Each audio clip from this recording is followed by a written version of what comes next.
অভিমান এক অদ্ভুত জিনিস। কেউ কেউ অভিমানের ভাষা বোঝে, আবার কেউ কেউ বুঝলেও এড়িয়ে যায়, কিংবা বুঝতে চায় না, কিংবা বুঝতেই পারে না।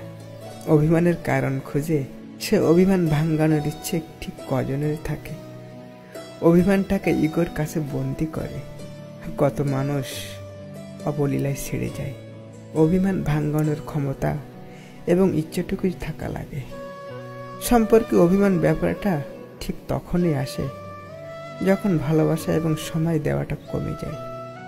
অভিমান জমতে জমতে একটা সময় পরে তা অভিযোগে রূপ নেয়। অভিমানে মায়া বাড়ে, ভালোবাসা বাড়ে, টান বাড়ে। তবে অভিমান না ভাঙালে কেবলই দূরত্ব বাড়ে। দূরত্ব বাড়তে বাড়তে এতটাই বিচ্ছিন্ন হয়ে যায় দুজনের, যতটা দূরত্ব চলে গেলে আর কারো প্রতি হৃদয়ে বিন্দুমাত্র অনুভূতি থাকে না।